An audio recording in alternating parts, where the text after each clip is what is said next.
হাইকোর্টে নিজের স্বার্থ চরিতার্থ করতে গিয়ে বড় ধাক্কা খেল মমতা বন্দ্যোপাধ্যায়ের সরকার। গো হারা হারল মমতা বন্দ্যোপাধ্যায়ের সরকার। ঐতিহাসিক রায় দিয়ে দিল হাইকোর্ট। কি হয়েছে চলুন দেখে নেওয়া যাক। তার আগে আপনাদেরকে অনুরোধ, ভিডিওটি ভালো লেগে থাকলে লাইক, কমেন্ট, শেয়ার এবং সাবস্ক্রাইব করতে একদম ভুলবেন না।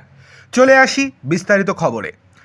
পবনকে হেফাজতে নিয়ে জিজ্ঞাসাবাদ করতে চেয়েছিল পশ্চিমবঙ্গ পুলিশের সাইবার অপরাধ বিভাগ।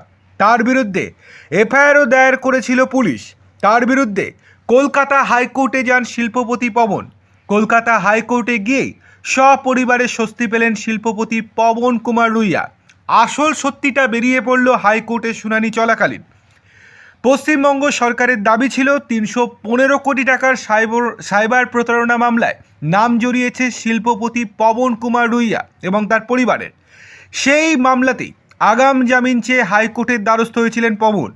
তার সেই আবেদন মঞ্জুর করল উচ্চ আদালত। তবে বেঁধেও দিয়েছে কিছু শর্ত। পবনকে হেফাজতে নিয়ে জিজ্ঞাসাবাদ করতে চেয়েছিল পশ্চিমবঙ্গ পুলিশের সাইবার অপরাধ বিভাগ। তার বিরুদ্ধে এফআইআরও দায়ের করেছিল পুলিশ। তার বিরুদ্ধে কলকাতা হাইকোর্টে যান পবন। আদালতে তার এবং তার পরিবারের জামিনের তীব্র বিরোধিতা করে রাজ্য। সরকারি আইনজীবীর সওয়াল, অভিযুক্তরা তদন্তে সহযোগিতা করতে ইচ্ছুক নন। অভিযুক্তদের মধ্যে অনেকে দেশের বাইরেও দেখে চলে গিয়েছেন। রাজ্যের আরও বক্তব্য, পবনেরা শিল্পপতি হিসেবে দাবি করলেও তাদের কি অবদান রয়েছে।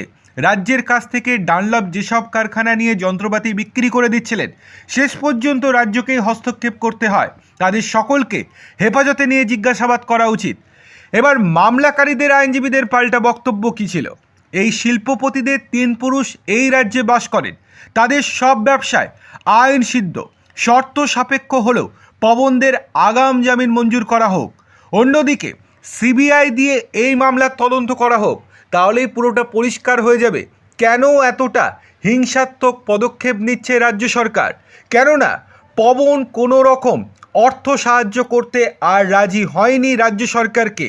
তার জন্যই প্রতিহিংসা পরায়ণ হয়ে এই পদক্ষেপ নিয়েছিল রাজ্য সরকার, যাতে করে পবনকে গ্রেপ্তার করা হতে পারে এবং তার সমস্ত সম্পত্তি বাজেয়াপ্ত করে নিজেরা কুক্ষিগত করতে পারে।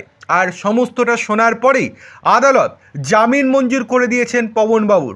অন্যদিকে বড় ধাক্কা খেল মমতা বন্দ্যোপাধ্যায়ের সরকার।